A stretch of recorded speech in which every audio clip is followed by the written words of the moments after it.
Fala galera, estamos de volta e nesse vídeo aqui nós vamos arrumar algumas coisas que ficaram sobrando do último vídeo. No último vídeo nós descobrimos uma funcionalidade nova, nova pelo menos para mim, que é poder editar o conteúdo de qualquer elemento HTML utilizando aquela propriedade Content Editable. Só que essa nova abordagem também trouxe novos problemas. Toda vez que a gente salvava a descrição da tarefa, o cursor voltava para o começo do texto. E a gente resolveu minimamente esse problema movendo o cursor de volta para o final do texto, com essa função aqui, Set End of Content Editable, que a gente tinha achado lá no Stack Overflow, que é essa função aqui. Então, toda vez que a gente atualizava a descrição da tarefa, depois de fazer a requisição, que chegasse a resposta, a gente já tivesse atualizado o nosso dado interno lá do componente, a gente chamava essa função que iria forçar o cursor para o final do texto. Então, na nossa aplicação aqui, do jeito que a gente deixou desde o último vídeo, quando a gente digita aqui, por exemplo, se eu escrever alguma coisa aqui, no meio, ele está movendo o cursor de volta para o final do texto. Só que o ideal era o cursor ficar aonde eu parei de digitar, Se eu parei de digitar aqui, ele devia ficar aqui, e não voltar lá para o final. E para fazer o cursor ficar onde a pessoa parou de digitar nessa aplicação que a gente está construindo utilizando o Vue.js, eu passei vários dias pesquisando e tentando entender essa API de manipulação do cursor e do texto aqui do navegador. E hoje eu vou trazer um pouco da abordagem que eu usei para identificar o problema e como que eu resolvi ele. Esse conteúdo de hoje está bem massa, então vamos lá!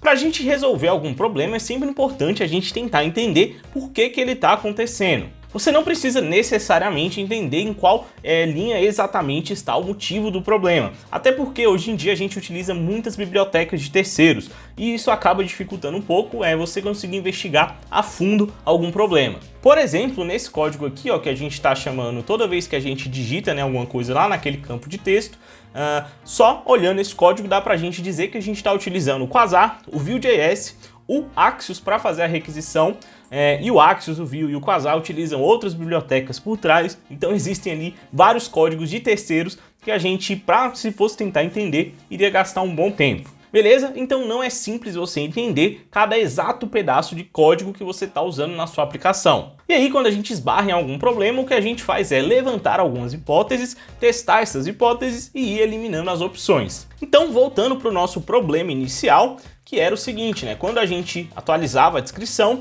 o cursor voltava para o começo aqui do texto, do campo de texto. Vou tirar essa implementação que a gente tinha feito lá no último vídeo, foi só para a gente ter uma solução simples, só para o vídeo não ter terminado daquele jeito, mas hoje a gente vai corrigir isso daqui. Então vou tirar isso daqui e vou só deixar aqui a chamada da nossa função por enquanto, beleza? E aí, se você vier aqui, digitar alguma coisa, ele volta para o começo, beleza? Esse é o nosso problema inicial. E aí a primeira hipótese que eu levantei é que isso estava acontecendo por causa da reatividade do Vue.js. Por quê? Quando a gente chama essa função aqui, essa função a gente está recebendo como uma prop, que a gente está recebendo desse componente, que também recebe ela como uma prop, que está vindo desse componente. Foi tudo que a gente fez lá no último vídeo, certo? E essa função, quando a tarefa mudar, é essa função aqui, alternar a finalização da tarefa, que a gente até nem mudou o nome, a gente tinha até que trocar. Deixa eu trocar aqui, aproveitar que a gente achou esse erro, porque agora ela está atualizando a tarefa e não só alternando a finalização. Então vou chamar ela aqui de atualizar tarefa. E aqui ficou errado. Aí. Beleza? Atualizar tarefa. Beleza, então essa função aqui, ela vai fazer uma requisição para o nosso back-end do tipo put, nessa rota aqui, para atualizar essa tarefa específica. E aí, quando chega a resposta desse put, a gente vai chamar outra função, que é essa pegar tarefas cadastradas, que é essa daqui, que vai fazer uma outra requisição para o nosso back-end, que é esse get, para trazer a lista atualizada, e aí a gente pega essa lista que veio como resposta dessa requisição do back-end e salva aqui no nosso dado interno tarefas. E é nesse momento aqui, quando a gente pega e faz this.tarefas é igual a lista de tarefas, a gente está atualizando um dado interno do nosso componente. E pela reatividade do Vue, toda vez que a gente atualiza um dado interno de um componente, ele vai atualizar a parte aqui do template que está utilizando esse dado, que no caso seria essa nossa lista, que é aquele componente lá que a gente estava vendo. Por isso, eu acho que isso está acontecendo por causa da reatividade. Mas antes, deixa eu explicar melhor o que é essa reatividade no Vue. Nós vimos que nós criamos dados internos dentro do nosso componente e aí nós podemos usar esses dados internos aqui no nosso template, né? Para poder, por exemplo, aqui a gente programou o nosso template, o nosso HTML do componente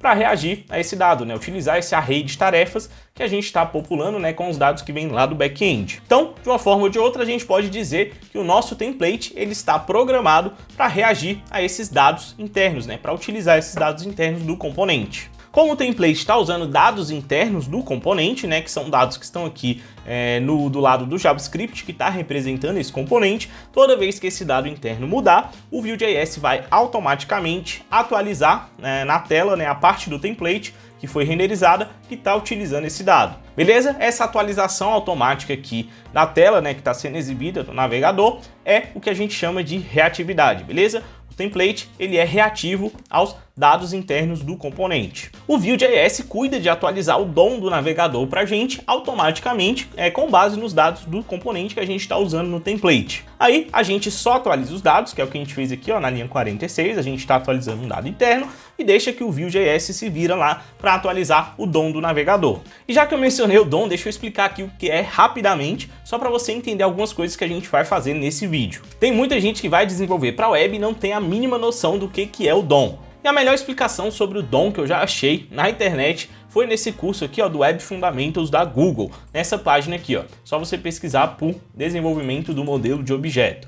Aqui ele explica como que é montado o DOM, né, e consequentemente o que é esse DOM. Quando você está vendo uma página, né, no seu navegador, como por exemplo essa página aqui mesmo da Google, o que acontece ali por trás dos panos no navegador para ele conseguir montar essa página. A gente já viu, né, que quando você acessa uma URL aqui, o que o navegador vai fazer é uma requisição HTTP para essa URL que você passou aqui na barra de endereços, e essa URL vai devolver um HTML que vai representar essa página que está sendo exibida aqui. Beleza? Então o seu navegador vai receber através da rede uma página HTML, né, como resposta dessa requisição. Por isso aqui, ó, que a primeira etapa que eles colocaram aqui é essa dos bytes, beleza? Que significa que são os dados que estão chegando através da rede para o seu navegador. Vai vir em bytes, né? Tá aqui a representação hexadecimal, e aí o seu navegador vai interpretar esses bytes para caracteres, beleza? E aí vai ter aquele texto do HTML da página que foi baixada.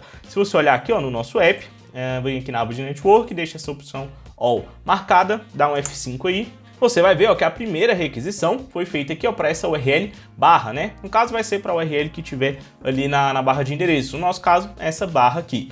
E aí ó, se você olhar para essa requisição, a resposta que você tem é um HTML, é um texto HTML. Só que esse HTML, né, veio como bytes pela rede e o seu navegador já interpretou isso aqui para um texto, e é esse texto que você está vendo aqui na resposta, que é o texto que representa, o HTML que representa essa página que está sendo exibida. Beleza? A partir desse momento, o seu navegador vai ver, né, isso aqui é um arquivo HTML. E aí ele vai começar a ler esse HTML, né, caractere por caractere, e vai montar esses tokens, né, identificando as tags aqui de acordo com a sintaxe da linguagem. Ele vai ver, ó, aqui tem uma tag HTML, aí vai separando isso, tem uma tag head, tem uma tag body, uma tag p. De acordo com essa sintaxe, né, do HTML, ele vai criando esses tokens. Depois que ele cria esses tokens, ele cria o que ele chama aqui, ó, de nós, esses nodes, que vai ser para cada tag, né, da linguagem, para cada pedaço, né, desse HTML que está compondo essa estrutura, ele vai criar um nó, que é um objeto que vai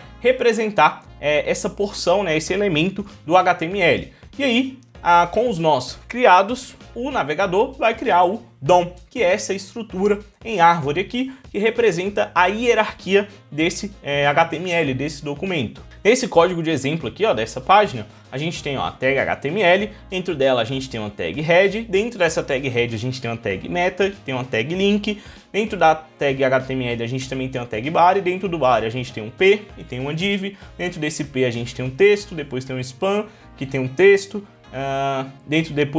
do lado do span a gente tem um outro p, um outro texto, né, que seria esse students, e assim vai. Ele vai montando essa hierarquia com base aqui no HTML que ele recebeu da página. Depois que o navegador monta, né, essa estrutura em árvore aqui, com os nós que representa, né, cada elemento HTML que tem nessa página, ele vai usar essa estrutura para poder fazer as diversas manipulações nessa página. E a gente também consegue acessar essa estrutura para a gente mesmo modificar a página através do JavaScript. O navegador fornece uma interface, o JavaScript implementa essa interface e oferece métodos para a gente poder manipular essa árvore de elementos, que é o DOM.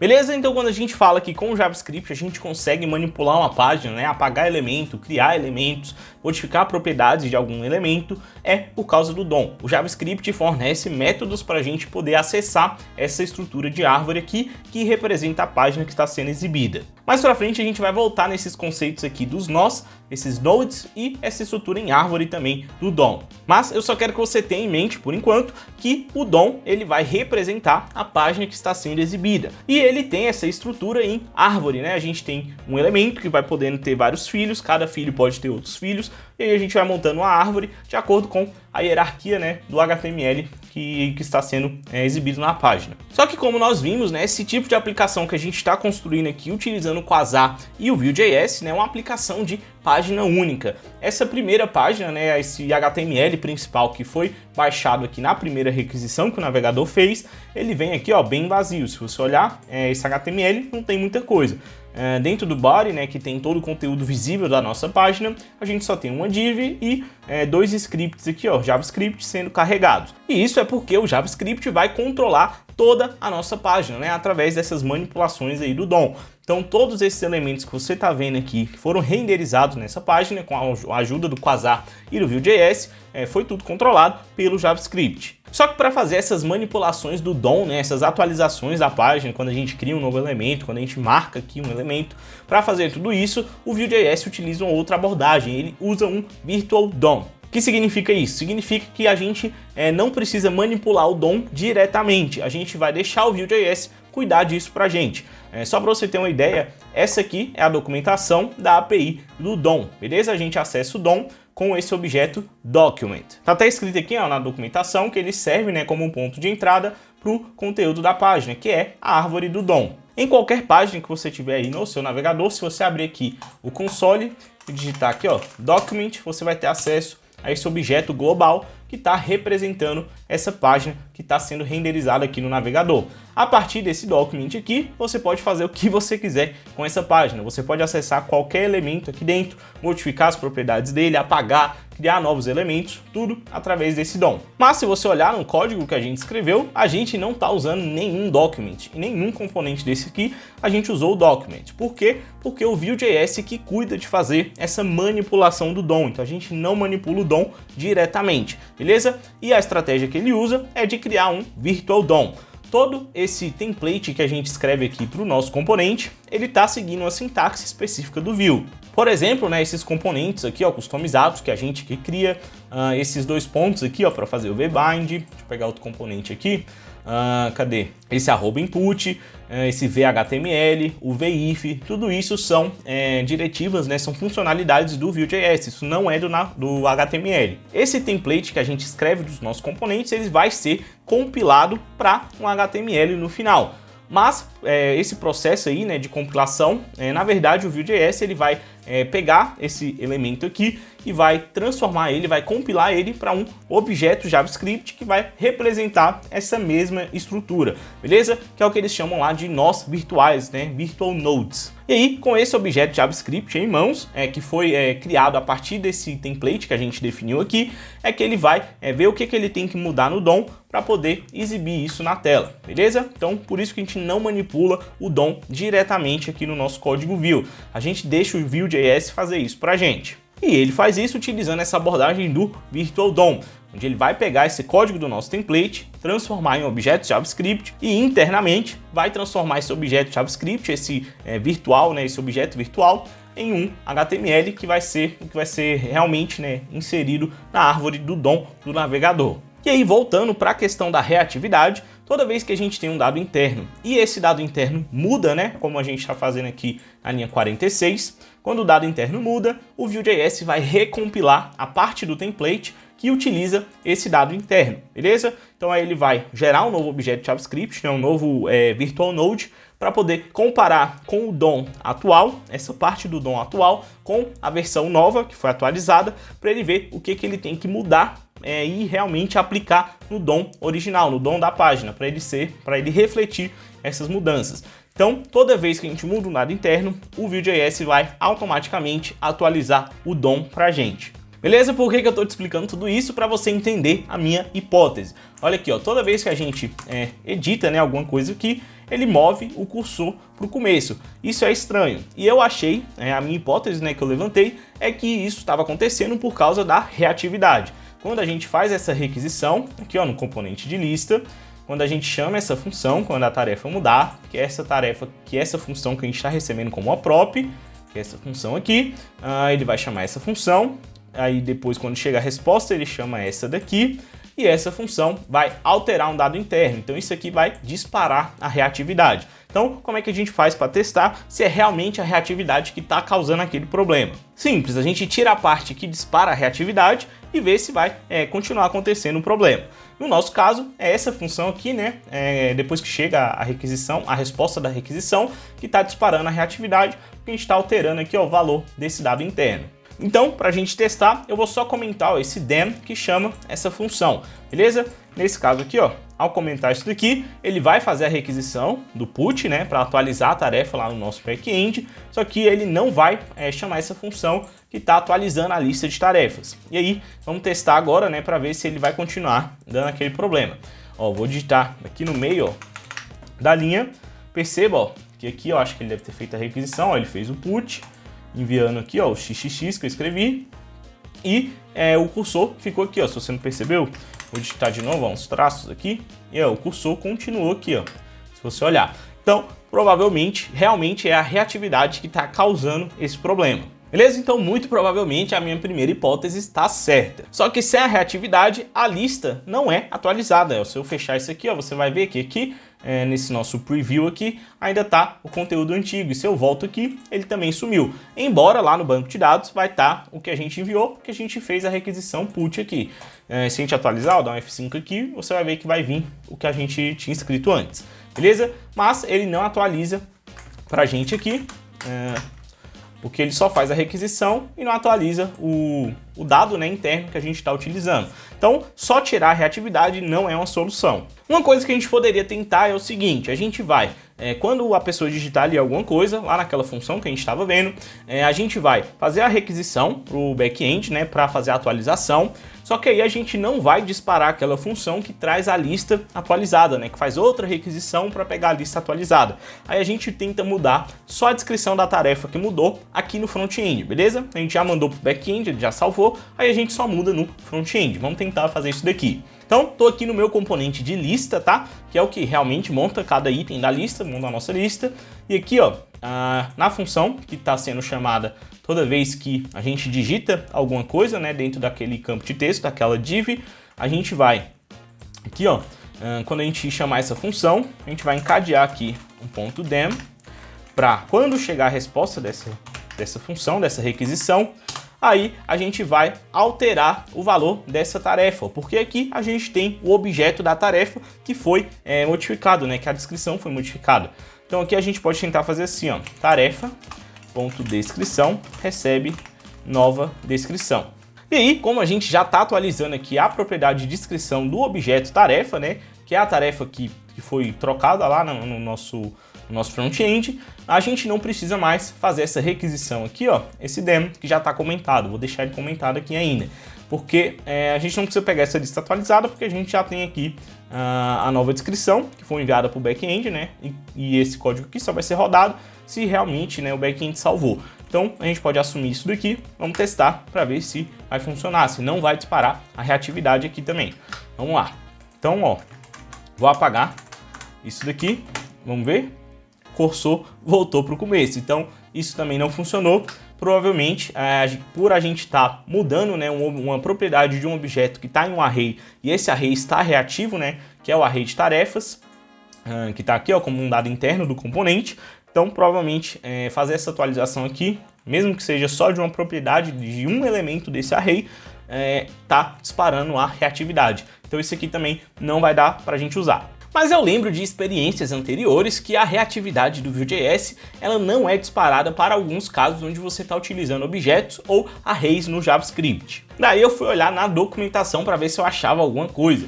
E aqui eu vim nessa seção, ó, reatividade em profundidade, que ele descreve aqui mais detalhes como que funciona o sistema de reatividade do Vue e também os casos, né, onde ela não funciona. Então, ó, se você olhar aqui ele vai explicar, né, como é que funciona. Se você quiser dar uma lida, só pesquisar essa documentação aí. Só que tem algumas limitações, né, nessa detecção de alterações, né, para saber se algum dado interno mudou ou não. E aqui ó, tem uma seção que fala para objetos. No nosso caso não é um objeto, né, a gente está trabalhando com um array, que é esse array de tarefas aqui, ó. Esse aqui, que a gente está recebendo como uma prop, né, nesse nosso componente, aqui ó, que é um array. Então não é esse aqui, vamos descer, que ele fala dos arrays. E ó, e aqui ele fala, o Vue não pode detectar as seguintes mudanças em um array.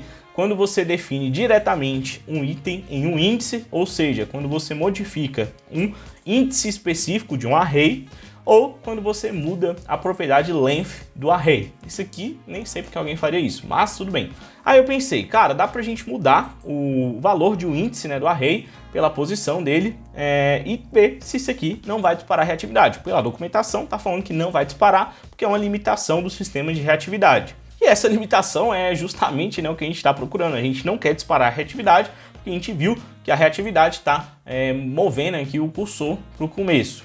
Não sabia por que exatamente, mas já eu te falo por quê. Vamos testar então essa abordagem aqui de modificar um índice específico. Ó, aqui no nosso componente de lista, a gente está fazendo um vFor para varrer, né, esse array de tarefas para criar um item na lista para cada tarefa. Então aqui, o que a gente precisa é da posição dessa tarefa. Ó. Se você olhar aqui, essa é a div ó, que está com content editable, que tem o texto, né, que está sendo modificado. E aqui a função que a gente está chamando é essa aqui, ó, atualiza a descrição da tarefa. A gente passa a tarefa que foi modificada, a tarefa específica, porque a gente está dentro de um vFor, e a gente passa o evento, né, que a gente recebeu do input para pegar o valor, né, que está lá dentro. Só que agora, além da tarefa, né, o objeto da tarefa e do evento, a gente também vai precisar da posição dessa tarefa dentro desse array, o índice dela. E para fazer isso aqui no Vue.js, a gente utiliza aqui ó, essa sintaxe com o vFor. A gente vai colocar aqui, ó, abrir um parênteses e vai colocar aqui, ó, posição depois do elemento, beleza? O primeiro argumento é o objeto, né, que vai estar sendo iterado desse array, o elemento que está dentro desse array, e o segundo aqui vai ser a posição desse elemento do array no momento desse loop, beleza? Então aqui agora a gente tem a posição, o índice, e aí a gente vai passar essa posição como um parâmetro para essa nossa função aqui, esse nosso método interno, beleza? Então eu vou colocar aqui, ó, antes do evento, vou colocar a tarefa, posição e event, beleza? Como a gente modificou aqui, a gente está passando um parâmetro a mais, vou trocar aqui também a assinatura da nossa função. Aqui a gente vai colocar, ó, posição. Beleza? Agora a gente tem a posição e o que a gente vai fazer, né, para testar, isso aqui é meio que uma gambiarra, mas vamos lá. A gente vai pegar o array de tarefas que está no this, porque ele é uma prop, né, a gente está recebendo ele aqui, ó, como uma prop. Então para acessar a gente tem que usar o this. E aqui a gente vai modificar através do índice. O índice é esse atributo posição que a gente acabou de pegar lá do vFor. E aí quando a gente está atribuindo, né, um novo valor para um elemento do array, utilizando o índice dele, né, a posição dele, a gente está sobrescrevendo o que tem lá dentro. Então, para a gente não perder, né, as outras propriedades da tarefa, no caso só tem a propriedade finalizada e a descrição. Mas, caso surjam novas propriedades, para a gente não perder, a gente vai fazer assim. A gente vai criar um novo objeto, a gente vai extrair as propriedades da tarefa, beleza? E vai sobrescrever a propriedade de descrição com a nova descrição. Com esses três pontinhos aqui, né, que é chamado de spread operator, nós estamos extraindo todas as chaves desse objeto tarefa, tá? Que é aquele objeto lá que tem descrição e finalizada, colocando dentro desse novo objeto, que a gente está criando aqui, e logo em seguida a gente está sobrescrevendo o valor da chave descrição, beleza? Então isso aqui vai extrair todos os pares desse objeto, todos os pares de chave e valor, colocar dentro desse objeto, e aí aqui a gente só sobrescreve. Esse objeto tarefa, caso você não lembre, ele é algo mais ou menos assim, ó. A gente tem uma propriedade finalizada, que é igual a true ou false, e aí a gente tem uma propriedade descrição, que é uma string, beleza? Então, com isso aqui, é como se a gente estivesse copiando esses dois atributos aqui, com essa sintaxe do spread operator, todos os atributos, e colocando aqui, beleza? Só uma sintaxe nova aí do JavaScript que facilita bastante. E aí, como a gente mudou a nova descrição, né? A descrição que está lá agora mudou, porque a gente digitou uma nova coisa, a gente está sobrescrevendo a propriedade de descrição com o valor que veio lá do evento, né? Do que está escrito lá dentro, beleza? Vamos salvar isso daqui, vamos tirar isso aqui, né? Porque isso aqui a gente viu que dispara a reatividade. E aí, vamos ver se agora vai funcionar. Se quiser, pode colocar isso aqui também, acho que dentro do demo. Vou deixar aqui para a gente testar. Vamos lá. Vou voltar aqui no nosso app e vamos escrever. Vamos colocar aqui, ó, IJS, HTML. E agora, ó, ele fez a requisição para o back-end, mandou o que a gente escreveu aqui e o cursor ficou onde ele estava. Vou descrever aqui, ó. Você vê que o cursor vai continuar aqui, beleza? Então, funcionou. Realmente o problema era por causa da reatividade. Eu acho que internamente o Vue.js está criando um novo elemento e substituindo por esse que estava aqui, por isso que ele perde essa referência aqui do cursor. Se quiser, pode colocar aqui dentro do demo também, para fazer essa alteração só quando chegar, né, a resposta do back-end, que significa que esse dado já está salvo lá no banco de dados, então a gente pode assumir que esse realmente é o novo valor da descrição da tarefa. Então, ó, vamos só testar aqui de novo. Apagar aqui, vamos apagar. E aí, ó, o cursor continuou aqui depois do hífen que eu deixei. Beleza? Então continua funcionando. Só que tem um pequeno problema. Essa abordagem aqui, essa solução, ela é muito frágil, porque a gente está se baseando numa limitação do framework, né? Uma brecha ali de funcionalidade. Se numa próxima atualização o Vue conseguir mudar isso daqui, né? Arrumar isso aqui, fazer com que isso aqui dispare a reatividade, o nosso app vai voltar a ter o mesmo bug. Beleza? Embora isso daqui tenha funcionado, eu não parei nessa solução por causa disso. E aí eu tentei pensar em outra solução para a gente não disparar a reatividade, só que eu não consegui achar uma outra solução sem ser essa daqui. E aí eu fui começar a investigar aquelas APIs que a gente utilizou, né, nesse código aqui que a gente tinha achado lá no Stack Overflow. Porque com essas APIs aqui, ó, desse tal de range, desse selection, ele conseguiu manipular a posição do cursor. Então eu falei, cara, se ele conseguiu colocar o cursor no final, provavelmente é possível colocar o cursor onde ele estava antes. E aí, foi nessa hipótese, né, que eu me baseei para ir pesquisando aqui sobre essas APIs aqui do JavaScript. Então, na minha cabeça era o seguinte, eu tinha que salvar a posição do cursor antes do código que dispara a reatividade, né, que no caso era a chamada dessa função, e aí depois que a reatividade acontecesse, que o Vue já tivesse atualizado o DOM, aí eu voltava o cursor para onde ele estava antes, porque eu já teria salvo aqui essa posição e eu conseguiria restaurar ela. Então essa era a ideia geral, só que eu não sabia, né, como fazer isso aqui utilizando as APIs do navegador. Por exemplo, eu não sabia como é que eu salvava, né, a posição atual do cursor, era uma coordenada, né, XY da tela, como é que o navegador lidava com isso. E aí, olhando o código que a gente tinha achado lá no Stack Overflow, ele me deu algumas dicas. E basicamente nós temos dois tipos de objeto para poder manipular o cursor, que é esse range e o selection. Vou abrir aqui a documentação e explicar basicamente o que são, né, esses dois objetos. Então é só você pesquisar aí, ó, selection, mdn, e aí você vai cair aqui, ó, na API desse objeto selection. E aqui, ó, tem até o método no objeto window, né, que ele usou, window.getSelection. Vou abrir aqui também para vocês verem, que é esse método aqui, ó, que retornou, né, um objeto do tipo selection. Então, primeira coisa, quando você acha um código que você não sabe ao certo, né, o que cada linha ali está fazendo, você vai pesquisar na documentação os métodos que são utilizados nesse código. Por exemplo, ó, aqui a gente tem o createRange, que é chamado no objeto document, a gente tem aqui o getSelection, que foi chamado no objeto window, e aí para você saber o que cada método desse faz, procura na documentação. E aqui, ó, ele vai falar que esse método vai retornar um objeto do tipo selection, que é esse aqui, que a gente abriu, está traduzido aqui, mas é selection, tá o nome da classe do objeto. E esse objeto ele vai representar a parte do texto selecionada pelo usuário ou a posição atual do cursor, que é justamente o que a gente está querendo. Beleza? Então voltando aqui para o objeto selection, você vai ver que ele representa, né, uma seleção que o usuário na página. Por exemplo, ó, selecionei esse texto aqui, isso daqui, se eu quiser recuperar essa seleção que eu fiz, eu vou utilizar esse objeto selection para eu poder manipular essa seleção de texto. E esse objeto selection ele tem algumas propriedades, ó, que você pode ver aqui nessa seção da documentação. Vou te mostrar aqui as principais, pegando aqui o objeto mesmo nessa página. Beleza? Então aqui, ó, para eu pegar esse objeto, eu vou fazer window.getSelection beleza? Aquele método que a gente viu, ele vai retornar uma instância, né, desse objeto, dessa classe selection, que vai ter essas propriedades e a gente vai analisar elas aqui. Então, vou criar aqui uma variável selection. Então, ó, aqui já tem aqui o objeto. Se você expandir aqui, você vai conseguir ver as propriedades que ele tem. A primeira propriedade que eu quero te mostrar é esse type, né, que vai te dizer qual é o tipo dessa seleção. Basicamente tem dois tipos. Ou vai ser desse tipo caret, que significa que o cursor está em um único ponto, tá, da sua página, ou vai ser do tipo range, que significa, ó, que você fez uma seleção. Quando você seleciona assim vários, né, caracteres, vários nós da sua página HTML aqui, esse selection, vou pegar ele aqui de novo, ó, só para você ver, agora ele vai ser do tipo range, ó. E aqui, ó, tem o texto aqui que a gente selecionou, aqui, ó. Mas aqui o tipo é range. Beleza? Então essa é a primeira distinção, o tipo da sua seleção. No nosso caso, a gente não vai trabalhar com seleção do tipo range, a gente vai basicamente trabalhar só com a seleção do tipo caret, né? Que a gente só vai estar com o cursor em algum lugar, a gente não está trabalhando com seleções, beleza? Mas existe essa possibilidade. E outras propriedades interessantes desse objeto selection é esse anchor node e o anchor offset, e o focus node e o focus offset. O que é cada uma dessas propriedades? Pra gente que vai trabalhar com seleção do tipo caret, né, a gente só está preocupado com a posição do cursor, a gente não vai trabalhar com seleções assim de vários textos. Isso aqui não vai fazer tanta diferença pra gente, mas eu vou te explicar aqui.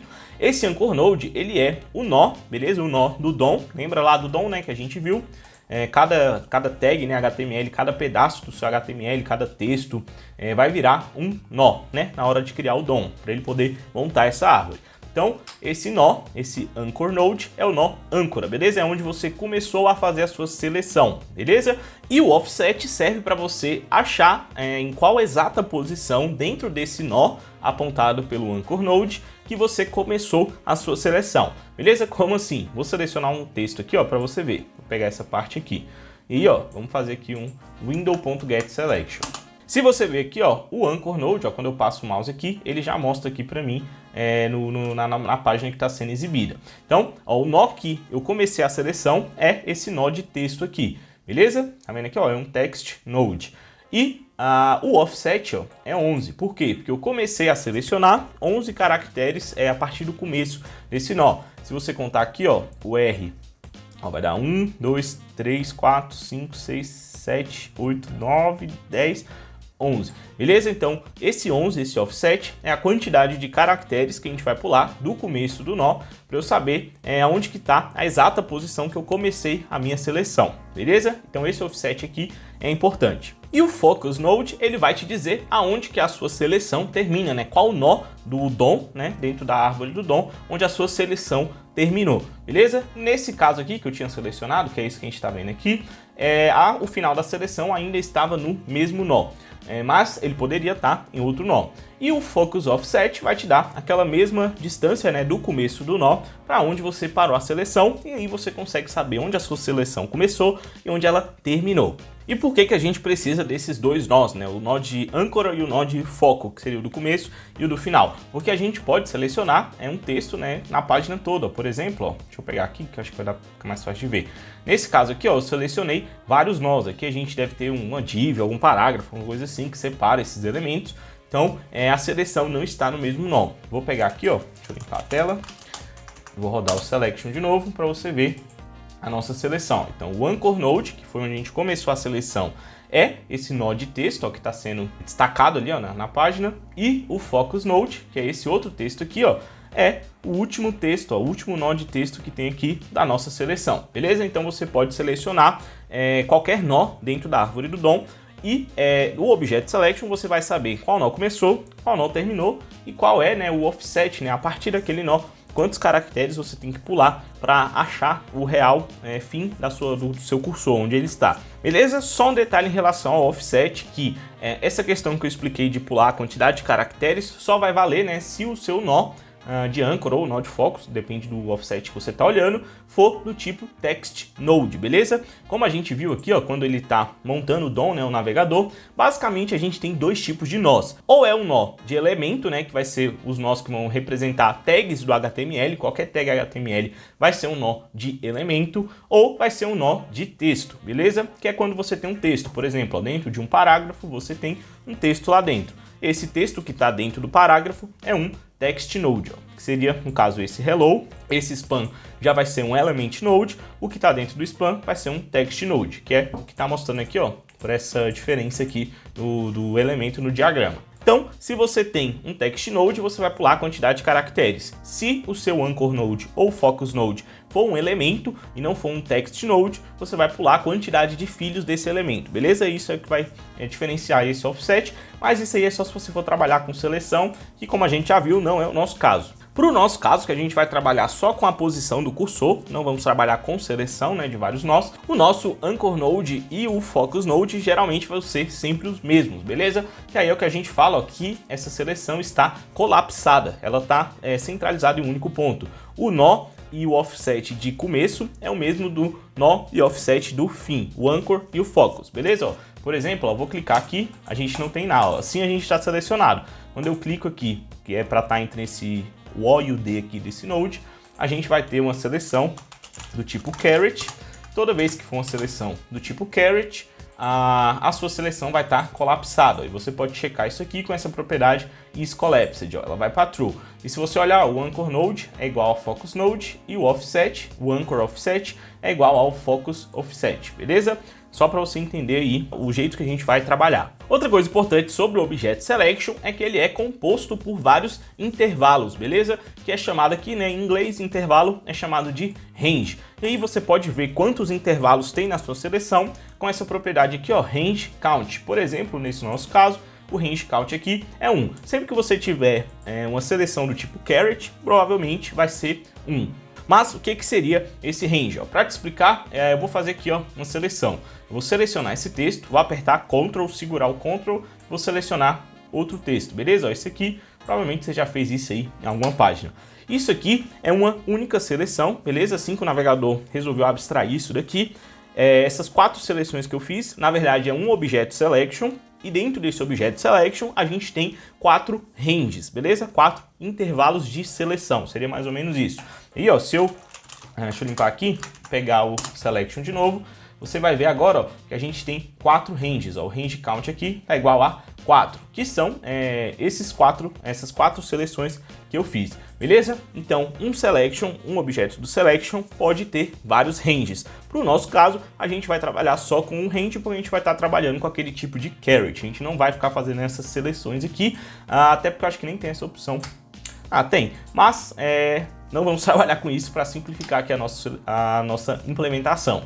E aí, para você pegar um range específico dessa sua seleção, né? Nesse caso aqui a gente tem 4, você usa esse método aqui, ó, do Object Selection, usa esse método aqui, ó, getRangeAt, beleza? E aí você vai passar qual range que você quer, começando do 0, beleza? Então o range 0 seria esse primeiro, ó, então vamos fazer aqui, ó, selection.getRangeAt 0, ele vai dar pra gente um objeto do tipo range, beleza? Se você olhar aqui, aqui, ó, ele vai falar que retorna um objeto do tipo range. Vou até abrir essa documentação da classe range para a gente dar uma olhada daqui a pouco. Um range, ele é um fragmento, né, de uma seleção. Eu perdi minha seleção. Vou fazer de novo aqui, só para a gente exemplificar. Vou pegar aqui, ó, 3 textos diferentes. Pronto. Vou pegar aqui, vamos limpar a tela. Opa. Vamos pegar a selection de novo. E aí, ó, vamos pegar o range 0. O range, como ele é um fragmento de uma seleção, ele vai ter quase as mesmas propriedades da selection, beleza? Só que aqui a gente não está falando de nó, a gente está falando de container, mas na verdade também é um nó, beleza? Então aqui, ó, dentro do range, a gente pegou o primeiro range, tá? Que é esse aqui, ó. Que tem esse text node aqui, ó. Essa primeira seleção. Então aqui, ó, a gente vai ter um start container, que significa aonde começou esse range, em qual nó começou esse range, e a gente também tem um start offset, dizendo, né, se for um text node, no nosso caso aqui é um text node, quantos caracteres a gente tem que pular para chegar onde esse range está começando. No nosso caso são 104 caracteres. Se você quiser contar, pode contar, mas eu acho que tá certo, beleza? Vai parar bem aqui, ó, antes desse X. E aí, junto com o start container, a gente tem um end container, que aponta para o nó onde termina esse range, né, esse nosso intervalo. E também temos o end offset, que é a quantidade de caracteres que você tem que pular para chegar no final desse intervalo. beleza? E a gente também tem essa propriedade collapsed para dizer, né, se está colapsado em um único ponto. No caso não, porque a gente está fazendo uma seleção. Mas se você tivesse só digitando alguma coisa e o cursor tivesse um ponto específico, isso aqui seria true. E a gente tem esse Common Ancestor Container, que é o nó, né, que tá o nó mais externo, que abrange tanto o End Container quanto o Start Container, beleza?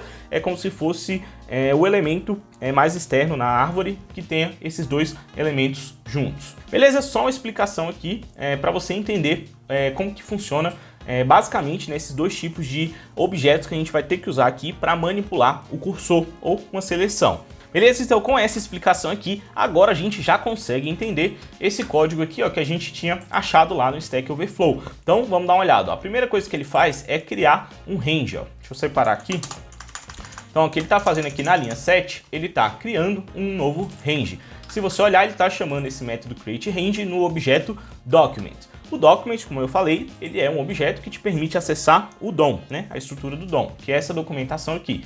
Se você olhar aqui, ó, vamos procurar aqui, ó, createRange. Tá aqui a documentação desse método. Se você quiser ver, só abrir. Beleza? Aparentemente esse método só vai criar um objeto do tipo range vazio, beleza? Aí não dá para você fazer muita coisa com esse método aqui ainda. E aí, logo em seguida, o que ele faz é, a partir desse objeto do range, ele está chamando o método selectNodeContents. Então, vamos aqui na classe do range, vamos procurar esse método selectNodeContents. Está aqui. Se você olhar aqui, vamos ver o que esse método faz. E aqui ele está falando, ó, que esse método ele vai pegar esse range, né, onde esse método está sendo chamado, e vai preencher esse range com o conteúdo de algum nó. E aí, como é que ele preenche esse range? A gente viu que tem um start container e um end container, e tem o start offset e o end offset. Isso aí delimita o seu intervalo, o seu range. E aí, esse método só vai pegar o nó que você passou para ele como parâmetro e vai botar ele como start container, como end container, e vai colocar o start offset como começo desse nó e o end offset como final desse nó. Se for um text node, ele vai botar a quantidade de caracteres, se for um nó de elemento, ele vai pular a quantidade de filhos. Beleza? Então é isso que está acontecendo aqui na linha 8. Ele está preenchendo esse range que estava vazio até a linha 7 com o conteúdo que veio desse elemento que a gente passou como parâmetro. Que no nosso caso, né, eu apaguei esse código, mas a gente estava passando esse event.target. Quem é esse event.target, né? O target, num objeto de evento do JavaScript, ele vai apontar para o elemento no qual esse evento foi disparado, que no nosso caso seria a div aqui, né? Que tem o @input, beleza? Que no caso é a nossa div, né? Que tem o content editable, que seria essa daqui, ó. Vamos achar ela aqui. Outra coisa que eu não falei esse inspector aqui que o navegador oferece pra gente, né, no nosso DevTools, isso aqui é o DOM, beleza? Isso aqui, ó, a gente consegue, é uma outra interface provida pelo navegador para acessar o DOM, aquela árvore. E se você ver aqui, a gente tem justamente a estrutura de árvore que está sendo renderizada na tela no momento. E aqui você consegue manipular essa árvore do jeito que você quiser. Pode apagar um elemento, adicionar elemento, trocar propriedade, beleza? É um outro jeito de você manipular o DOM, que a gente utiliza bastante para debugar, procurar alguma coisa aqui. No nosso caso, vamos dar uma olhada aqui, vamos pegar esse elemento, ó. Esse elemento que tem o content editable true, ele é o nosso event.target lá naquele exemplo. Então, esse elemento, ele vai ser, a gente está pegando esse elemento e preenchendo aquele range com o conteúdo dele, beleza? Então aqui, ó, a gente pode até fazer isso aqui no nosso console. Se você clicar aqui com o botão direito e falar using console, ele vai criar aqui uma variável temporária, né, para você conseguir acessar esse elemento através do JavaScript. Então, aqui no console, vamos fazer aquele mesmo código que está lá naquele que a gente pegou lá do Stack Overflow, e só para você entender, né, o que está acontecendo. Então, vamos criar aqui, ó, um novo range. Vamos pegar esse mesmo código aqui, vamos colocar aqui. E aí, a gente vai preencher esse range com o conteúdo desse nó, beleza? Que a gente está simulando aquele event.target, que está nessa variável aqui, ó, temp0. Deixa eu limpar aqui, para ficar mais fácil da gente ver. Beleza? Então agora eu vou fazer range.selectNodeContents e vou passar aquele temp0, que é a nossa div. Aqui, ó, temp0. Beleza, ele selecionou o conteúdo. Agora, se você olhar, ó, o nosso range, o start container dele, cadê, ó? O start vai ser aquela div, o offset vai ser 0, que é para começar no começo dessa div, né, o primeiro elemento dessa div, e o end container também é a mesma div, só que agora o offset é 1, ou seja, é para ele pular o próximo elemento filho dentro desse container. Ou seja, está selecionando todo esse texto aqui que está dentro dessa div. Vamos lá, continuando. E aí, ó, agora ele chama o método collapse desse objeto range, passando o argumento false. Se você olhar aqui na documentação, tem aqui o método collapse, vamos abrir aqui. E aqui está descrito que esse método collapse, ele vai colapsar o cursor para algum das fronteiras, né, os pontos de fronteira desse range, ou seja, ou vai para o começo ou vai para o final. E esse parâmetro, né, que ele aceita, né, esse booleano, ele vai te dizer se é para ir para o começo ou é para ir para o final. Se for true, ele vai colapsar o cursor para o começo da seleção, ou do range, né, no caso, desculpa. E se for false, ele vai colapsar para o final, que é o que a gente está fazendo, né? Então aqui, ó, a gente botou false porque a gente queria mover esse cursor para o final. Então aqui vamos fazer, ó, range.collapse false. Opa.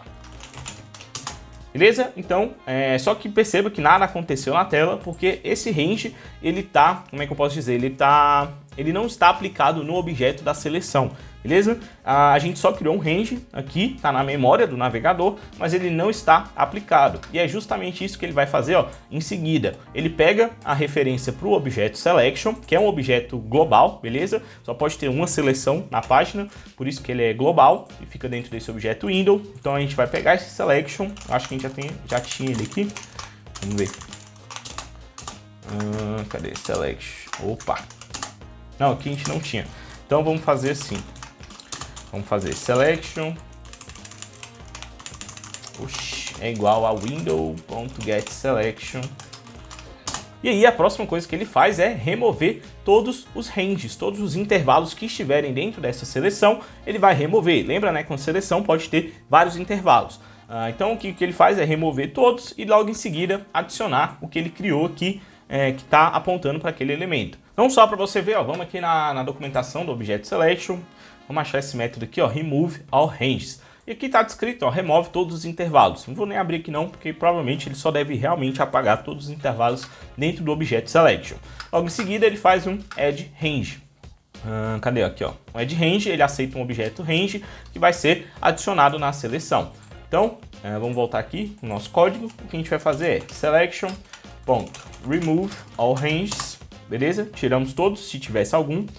E agora a gente vai fazer um add range com o range que a gente tinha criado, beleza? E você vai ver, aqui não vai aparecer, né? Porque a gente está mexendo aqui no console, então o cursor saiu dali. Mas se a gente fizesse isso de novo, ó, range, não, pera.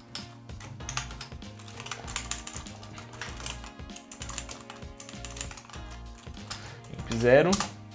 E aí agora, como esse range está aplicado no objeto selection e a gente mandou ele selecionar o conteúdo daquela div que a gente tinha pegado, você vai ver, ó, que ficou visível agora a seleção aqui na nossa página. Beleza? Se a gente chamar aquele método collapse de novo, passando false, ele iria colapsar o cursor aqui para o final. Mas como o foco da página está aqui no DevTools, por isso que eu acho que não dá para você ver o cursorzinho aqui no final. Mas já dá para ver, né, que a gente tem um objeto selection, a gente pode criar um range, um intervalo específico, basta a gente dizer qual nó que a gente quer começar, qual nó que quer terminar e o offset, né, para ele pular a quantidade de caracteres ou de elementos filhos. A gente aplica esse range no objeto selection e aí a gente consegue manipular a seleção ou o cursor aqui do navegador. Beleza? Então é isso que esse código que a gente tinha achado lá no Stack Overflow está fazendo. Ele tem esse if aqui porque ele só postou lá uma resposta que funcione, né, para a maioria dos navegadores. Aqui ele botou, ele fez essa checagem aqui só para saber, ó, porque no Internet Explorer 8 para baixo não tem esses mesmos métodos, essas mesmas APIs, por isso que ele colocou isso aqui. Mas a gente não está preocupado aqui em compatibilidade com esses navegadores antigos, então a gente poderia até esquecer isso daqui, assumir que tem esse range, né, e deixar o nosso código assim para ficar mais simples, beleza? Vou até apagar aqui, só para simplificar um pouco, e a indentação tá toda errada aqui. Beleza. Mas a gente vai acabar apagando essa função daqui a pouco. Mas só para explicar esse código que a gente achou, beleza? Como eu falei lá no outro vídeo, é tudo bem você copiar um código na internet que resolva o seu problema, desde que você entenda, né, o que esse código está fazendo. E aí, nesse vídeo aqui, acabei de te explicar o que esse código está fazendo, por que ele funcionou, beleza? Agora a gente vai pegar alguns desses conceitos do objeto selection, do objeto range, para a gente tentar fazer o que a gente queria fazer, que é salvar a posição do cursor antes da reatividade acontecer, aqui no nosso componente. Aqui antes a gente vai salvar a posição do cursor, agora a gente já aprendeu como que a gente pega essa posição, a gente vai ter um nó de referência, né, o nosso start container do nosso range e um offset. E aí, depois que a gente chamar essa função e a reatividade acontecer, aí a gente vai restaurar essa posição do cursor, beleza? Utilizando essas APIs do range e do selection. Então, vamos lá. Então aqui, ó, só para contextualizar, essa função aqui, ela está sendo chamada toda vez que a gente digita, né, alguma coisa lá na nossa lista, aqui na nossa tarefa. Quando eu digito alguma coisa aqui, ele chama essa função. E aqui dentro dessa função, o texto que a gente digitou, né, o novo texto que está lá naquele campo, ele já está lá, ou seja, o cursor já foi movido para onde a pessoa parou de digitar. Então aqui, nesse exato momento, se eu pegar a posição do cursor, ela vai estar onde ela deveria estar para a gente poder restaurar. Então aqui, eu vou tirar esse código aqui que a gente tinha feito, né, utilizando aquela brecha do view, porque isso aqui não vai adiantar para a gente agora. Então aqui o que a gente vai fazer é, a gente vai pegar o objeto selection, beleza? Utilizando aqui aquele mesmo método, que é o window.getSelection. E aí a gente vai pegar o primeiro range desse selection, beleza? Como é só um cursor, né? Aqui, ó, a gente está digitando, o cara parou de digitar, não tem nenhuma seleção feita, né? Assim, sempre vai ser um cursor. Então a gente vai pegar o range, o primeiro range. Então a gente vai usar aquele método getRange at 0, beleza? Esse 0 aqui é só para dizer que é o primeiro intervalo dentro desse objeto selection. E aqui a gente vai salvar isso aqui numa variável chamada range. Beleza? Só para você ver isso aqui funcionando, eu vou parar a execução desse código nessa função, aqui na linha 82, utilizando a função debugger, beleza? Você pode utilizar isso aí, que os navegadores eles implementam, né, essa função que para a execução do código JavaScript ali, e você pode inspecionar essas variáveis aqui, ó, que você criou até esse ponto. Então, vou salvar aqui com o debugger, e aí a gente vai vir aqui, ó, eu vou colocar, ó, depois desse S aqui, para a gente conseguir contar o range lá, o offset, para você ver isso aqui na prática. Então aqui eu vou colocar, sei lá, 2 hífens. E aí, ó, aqui ó, ele já parou a execução, tá no debugger aqui, ó, se você olhar. E aqui no console a gente vai ter acesso àquelas variáveis. Então aqui ó, eu posso pegar o selection. Esse selection é esse selection que eu criei aqui. E o range, essa variável range, é esse range que eu criei na linha 80. Beleza? Então aqui eu tenho o selection e tenho o range. Para você ver, o nosso selection, ó, ele só tem um range, beleza? E é do tipo caret, ou seja, a gente só tem um cursor colapsado em um único ponto desse nó. O anchor node é igual ao focus node, e se você abrir aqui o range, o end container e o start container também é o mesmo, e o offset e o end offset também é o mesmo porque está colapsado. Então a gente vai olhar só para o end container, beleza? Porque o end container é onde a gente terminou o nosso intervalo. Geralmente eles vão ser o mesmo, mas por questão de semântica mesmo, vamos só olhar para o end container. Então você vai olhar aqui, ó, esse aqui é o nó que a gente parou o cursor, beleza? Se você olhar ali, ó, é aquele nó. E se você olhar, o end offset dele, ó, tá para 4, ou seja, ele é um text node, então a gente vai pular 4 caracteres e aí a gente tem a posição do nosso cursor. Então se você olhar aqui, ó, não sei se vai dar para ver aí, porque tá meio, sei lá, sombreado aqui, meio opaco. Então aqui ó, a gente tem, começa no 0 aqui antes do E, vai pro E1, depois do S2, depois do primeiro hífen 3 e depois do quarto hífen, que foi a última coisa que eu digitei, 4, beleza? Então esse offset vai dizer pra gente onde que tá o nosso cursor dentro do end container, que é o nosso node, beleza? Então pra gente salvar a posição do cursor, a gente tem que salvar essa referência para o end container e também o end offset do nosso range, beleza? Então é isso que a gente vai fazer. Então aqui a gente vai pegar o end container, que vai ser range.endContainer, e a gente vai pegar também o end offset, beleza? Que está aqui no range end offset. Beleza? Com essas duas informações, a gente tem a posição do cursor dentro da árvore do DOM. E agora, como é que a gente faz para restaurar essa posição dentro da seleção atual? e a gente tem que fazer isso, né, depois que essa função for chamada, ou seja, aqui dentro desse dem, dentro dessa função que a gente passou para o dem. Então, para a gente fazer isso, vamos aqui na API do Object Selection, você vai ver ó, que tem um método collapse. Vou abrir ele aqui. Como a gente já viu, né, esse collapse serve para a gente focar, colapsar o nosso cursor em um único ponto da seleção. E se você olhar na documentação aqui, ele vai falar justamente isso. Ó. Esse método aqui, ele vai colapsar a seleção atual para um único ponto, beleza? E aí, para saber qual é esse ponto, a gente vai ter um nó de referência e o offset, que é justamente o que a gente tem lá do range. A gente tem o nó onde o range parou e tem o offset, que é a quantidade de elementos filhos ou de caracteres que a gente tem que pular. Beleza? Então, com esse método aqui do Object Selection, a gente consegue restaurar a posição do cursor. Então, teoricamente, né, a gente já tem aqui o nosso nó de referência, que seria esse end container, e aqui a gente tem o offset, que é a quantidade de caracteres de casas, né, que a gente tem que pular. Então, aqui a gente daria só o seguinte, ó, selection.collapse,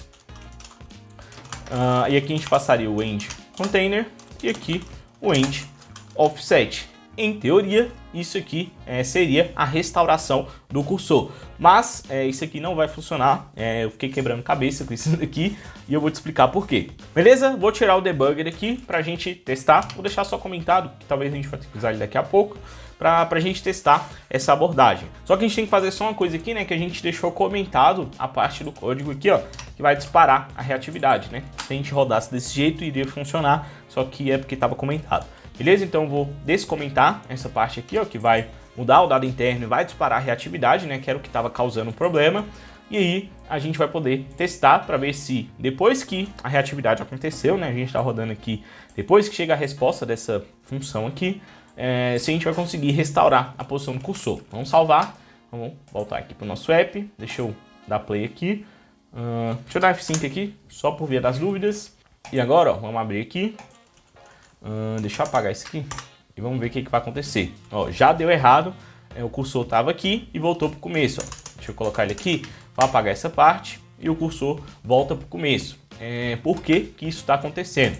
Vamos dar uma olhada. Se a gente colocar um debugger aqui e um debugger aqui dentro do dem, beleza? São dois momentos distintos. Aqui é antes de chamar a função, que vai fazer a requisição, vai atualizar a lista de tarefas, disparar a reatividade. E aqui é quando chega, né, quando toda essa função termina, a gente vai colocar um outro debugger, beleza? E aí a gente vai inspecionar essas variáveis aqui que a gente criou. Vamos lá, vamos rodar. Então aqui, ó, vamos colocar, vou colocar aqui, ó, depois do S, vou colocar um X, beleza? Ó, o primeiro debugger, ele já parou. Você pode ver isso aqui, ó, nessa aba debugger, ó, ele mostra aonde que o código tá parado, beleza? Eu só fechei aqui para a gente ter mais espaço aqui de console. Deixa eu limpar a tela. E aqui, vamos dar uma olhada. Ó. Esse aqui é o primeiro debug, onde a gente está. Vamos olhar o nosso end container e o nosso end offset. Vamos lá, end container, end offset. Ó, o container é esse aqui, ele já achou ali no DOM, ó, tá dando destaque ali na página. E o offset é 3, né? Porque ele vai pular o E, depois o S e o X. Então 0, 1, 2, 0, 1, 1, 2, 3. 3 offset, beleza? Pulou aqui 3 caracteres. Então, aparentemente, até esse momento aqui, o end container tá certo, é esse nó aqui mesmo, no DOM, e o end offset também tá certo, tinha que pular 3 casas. Mas, olha só o que acontece aqui, depois que acontece a reatividade. Eu vou dar play aqui, e aí ele vai cair no próximo debugger, que seria esse aqui, ó, a nossa linha 90.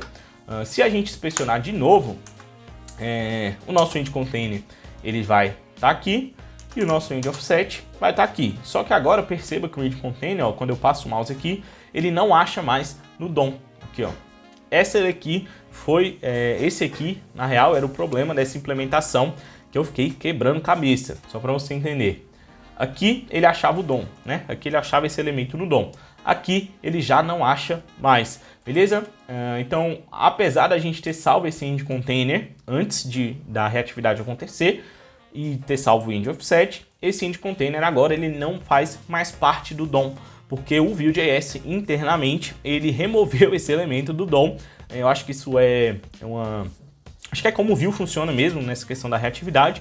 Ele recompila lá o template e a parte que mudou, né, ele compara para saber só exatamente o que ele tem que mudar. A parte que mudou, ele cria um novo nó, ou seja, como a gente mudou esse text node, né, a gente acrescentou uma letra ali, então mudou o conteúdo dele. O que o Vue faz é criar um novo nó e substituir. Acho que é isso que está acontecendo. Então esse nó aqui, se você olhar, todos os nós do DOM, ele vai ter aqui ó, uma propriedade chamada, cadê, ó, isConnected. Esse isConnected vai te dizer se esse elemento, esse nó, está conectado à árvore do DOM. E esse aqui, ó, tá false. E é justamente esse o problema. Esse nó existe, só que ele não está conectado ao DOM. Por isso que quando a gente fez esse selection.collapse aqui, passando essa referência para esse nó que não está conectado no DOM, ele não fez nada, porque você está mandando ele mudar a seleção para um container que não está ligado no DOM. Por isso que aqui nada aconteceu, beleza? O cursor voltou lá para o começo do mesmo jeito, beleza? Esse foi o problema que eu fiquei tentando encontrar. Acho que eu passei uns 2 dias tentando investigar isso aqui para eu chegar nessa conclusão. Beleza, então a gente já identificou o problema, né? Por que aquele collapse não estava funcionando, porque a gente tem um nó que está sem referência, né? Ele não está conectado na árvore do DOM. Como é que a gente corrige isso? A gente tem que achar esse nó, esse novo nó que foi criado pelo Vue dentro do DOM, né? Achar esse nó que está conectado para a gente poder usar ele ao invés desse que a gente salvou, beleza? E aí a gente só usa esse aqui para a gente comparar o conteúdo dele para saber se é o mesmo nó. Então, basicamente, o que a gente tem que fazer é o seguinte: a gente vai pegar essa nossa div, que é o nosso event.target, né? É o elemento, né, onde o evento foi disparado. E a gente vai procurar nos filhos desse elemento para ver se a gente acha esse nosso nó, que antes era esse end container. Beleza, como é que a gente faz isso? Vamos pegar aqui ó, uma referência para esse elemento da div, né? Que é ela que tem esse conteúdo, ó, esse text node aqui que a gente está procurando. Então aqui ó, vamos usar ela aqui ó, no console. Ele vai criar aqui uma variável temporária para a gente, esse temp0 aqui. Ó. Esse temp0 aqui que eu criei, ele vai ser o nosso event.target, beleza? O elemento onde o evento foi disparado. E aqui a gente vai procurar ó, todo nó do DOM, ele vai ter essa propriedade aqui, ó, child nodes, beleza? Que são os nós filhos, ou seja, a gente tem aquela estrutura de árvore, todo nó filho vai estar nessa propriedade child node, que é uma lista, né? É dessa classe node list, ou seja, uma lista de nós. E aqui você vai achar ó, o seu elemento aqui, o nó que a gente quer, o text node, beleza? No caso, essa div aqui, ó, se você olhar aqui no DOM mesmo, você vai ver que essa div só tem mesmo um elemento, um filho, né? Que seria esse text node aqui. Se a gente quebrasse a linha ali e botasse mais conteúdo, ele teria vários filhos, né? Vários child nodes.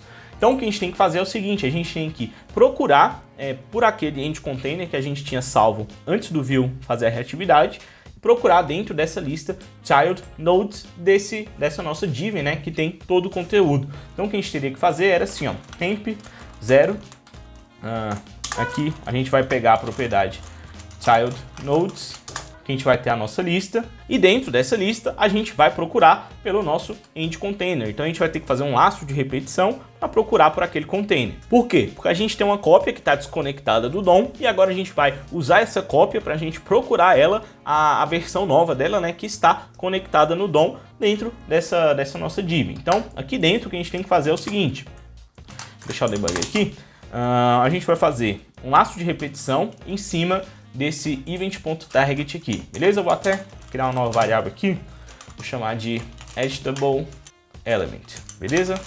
Vou colocar aqui ó, event.target, e agora aqui eu vou usar esse editable element, beleza? Aí agora a gente vai usar esse editable element e aqui a gente vai pegar o child nodes e vai fazer um laço de repetição. Para fazer um laço de repetição em cima de um node list, isso aqui não é um array, beleza? Se você olhar aqui, ó, esse child nodes, ele não é um array, ele é um node list, é uma classe específica, beleza? Então, não necessariamente os métodos dos arrays vão funcionar para esse node list. Mas dá para a gente utilizar o for each, porque o node list implementa, né, esse for each, e aqui a gente pode passar uma função que vai ser executada para cada elemento dentro dessa lista, beleza? Ou então a gente pode utilizar uma outra sintaxe, que é a do for. Aqui a gente vai criar uma variável que vai receber um node dessa lista, beleza? Eita, que eu botei Aqui é só uma sintaxe alternativa. A gente tem aqui uma lista e a gente vai percorrer cada elemento dessa lista com essa sintaxe do for. Cada elemento vai ficar aqui, ó, dentro dessa variável node. E aqui dentro a gente pode fazer a comparação. Agora, como é que a gente checa, né, se dois nós do DOM são iguais ou não? Porque a gente tem esse nó aqui, ó, int container, e a gente quer achar ele dentro dessa lista aqui, ó, de filhos dessa div. Para a gente checar a igualdade de nós, vamos dar uma olhada aqui na Node, na classe Node, né, que representa um nó do JavaScript. Descendo aqui, ó, nos métodos desses nós, aqui, ó, métodos, a gente vai ter aqui, ó, o isEqualNode e tem esse isSameNode. E tem uma diferença entre esses dois métodos. O isSameNode, que é esse daqui, ele vai comparar os nós para ver se eles apontam para o mesmo objeto, ou seja, eles fazem referência para o mesmo nó. No nosso caso, esse método não vai funcionar, porque a gente já viu, né, que são dois nós diferentes. Então, se a gente tentar checar a igualdade com esse método, não vai funcionar. O que a gente quer é o seguinte, a gente quer achar o int container que tem, né, as características mais próximas de um dos nós desse child nodes da nossa div.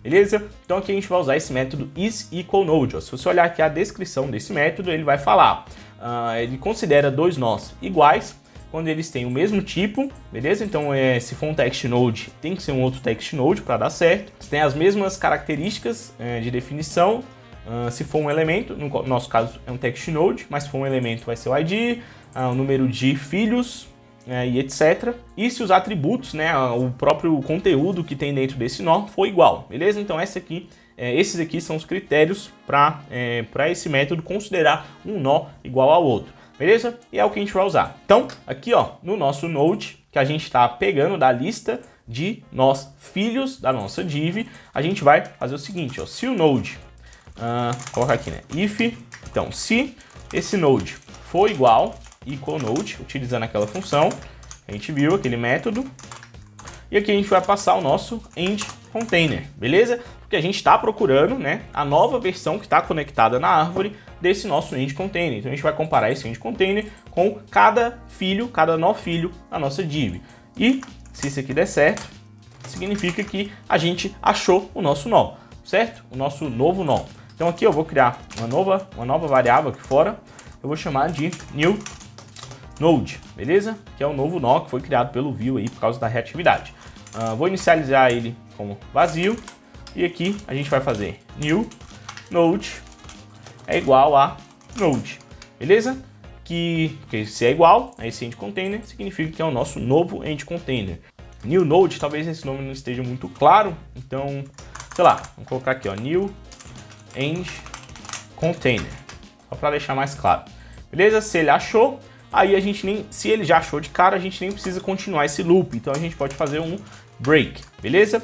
O break aqui é uma sintaxe da linguagem para você parar um laço de repetição, beleza? Se a gente já encontrou o nó, sei lá, se esse nó era o primeiro da lista de filhos, não tem por que a gente continuar esse laço de repetição. Então a gente para o laço, beleza? E aí, aqui embaixo, a gente vai fazer um outro if para dizer se a gente encontrou, né? Porque pode acontecer, sei lá, esse nó foi removido da nossa div por algum momento, por algum motivo.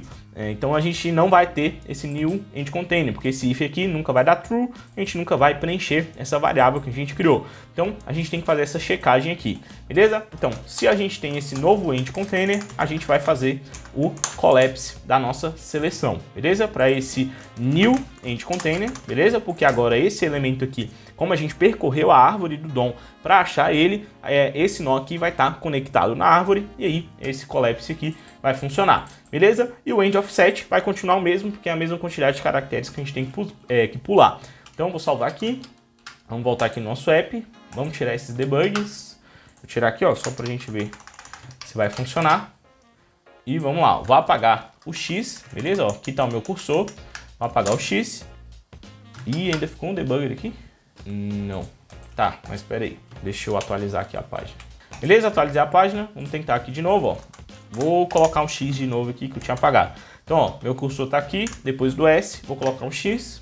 E agora, ó, perceba que o cursor continuou aqui depois do X. Ou seja, essa nossa implementação aqui funcionou. Então isso aqui comprova, né, que a nossa hipótese inicial de que o nó estava desconectado da árvore do DOM, esse era o motivo que esse collapse aqui da selection não estava funcionando. Beleza? Então isso aí estava certo. Agora a gente só tem que testar essa nossa implementação para casos extremos, para ver se ela vai continuar funcionando. E só para você ver, ó, se você abrir aqui a aba de requisição, você vai ver, ó, que a gente fez o put, logo em seguida... deixa eu fechar isso aqui. Aqui, ó, a gente fez o put, logo em seguida a gente fez o get, que trouxe a lista atualizada, né? A reatividade aconteceu do mesmo jeito e por causa da gente voltar a seleção, né, aqui, isso funcionou. Se eu tirar essa linha aqui, você vai ver que vai voltar para o começo. Quer ver? Ó? Vou colocar aqui, ó, o X aqui também. E voltou para o começo. Ó, aqui, ó, que está o cursor. Beleza? Então, realmente essa nossa teoria aqui estava certa e essa nossa implementação funcionou para esse caso. O cursor continuou aqui. E só para você realmente entender esse código que a gente fez aqui, eu coloquei aqui um outro exemplo, né, no caso que essa div aqui tem mais filhos, né? Antes a gente só tinha um nó filho, agora a gente tem aqui, ó, vários nós filhos, beleza? Para quebrar a linha aqui, é só você apertar Shift Enter, beleza? Aí aqui ele vai quebrar uma linha e você pode escrever outra coisa na linha de baixo. Como a gente está salvando o HTML disso daqui, a quebra de linha no HTML é identificado, né, por essa tag BR, beleza? Então esse BR aqui significa que a gente quebrou uma linha. E o BR, por ser uma tag HTML, ele é um nó específico, beleza? Então a gente tem aqui, ó, um nó de texto, um nó BR, um nó de texto, um nó BR, beleza? Para deixar mais fácil, eu fiz esse diagrama aqui. Essa div aqui é a nossa div do elemento editável, que tem o content editable. E aí dentro dessa div ela tem vários child nodes, ou nós filhos. Os text nodes eu estou representando com esse quadrado cinza e os element nodes, né, nodes de nós de elementos HTML, que são elementos de tag, div, br, p, etc. Eu estou representando com essa elipse roxa. Beleza? E essa daqui é a mesma estrutura que a gente tem aqui, ó, nessa div, ó, text node e um br, beleza? Até esse JKL. E aí, para a gente acompanhar isso aqui passo a passo, eu vou voltar o debugger aqui, ó, antes da reatividade acontecer e aqui depois da reatividade acontecer. Beleza? Aí a gente vai acompanhando aqui também com o diagrama. Para exemplificar, eu vou apagar aqui, ó, essa letra E desse segundo bloco de texto aqui, esse nó de texto. Então, ó, vou apagar o E, beleza? Ele caiu no primeiro debugger. Vamos abrir aqui o console. Pronto. E aqui, ó, a gente está nessa linha aqui. Então aqui a gente tem acesso a essas variáveis aqui, ó, que a gente criou antes. Só para você ver, ó, aqui nesse momento, né, antes da reatividade acontecer, se eu pegar esse end container, você vai ver, ó, que ele está aqui e ele está conectado no DOM. Você pode ver, ó, com essa propriedade is connected, tá para true, beleza? E quando eu passo o mouse aqui, ele acha lá na árvore do DOM e mostra ali na tela. Então, realmente ele está conectado. Vou dar um play aqui, aí ele vai atualizar, né? O Vue vai fazer todo aquele rolê da reatividade e aí a gente vai parar nesse debug. Só para você ver, se eu pegar o mesmo end container e fizer is connected, agora ele está false, porque é aquilo que a gente viu. Aqui, ó, exemplificando, a gente tem essa estrutura de árvore dentro dessa div, né? A gente tem esses nós e aí a gente apagou a letra E aqui desse nó. E aí, o que aconteceu depois que o Vue atualizou, né, o DOM pela reatividade ele tirou o nó que estava lá antes, que é esse daqui, beleza? Que é o que a gente chamou aqui no nosso código de end container, que seria esse end container. Agora esse nó está desconectado da árvore do DOM. Aí o Vue.js cria um novo nó com o mesmo conteúdo e coloca aqui na árvore, beleza?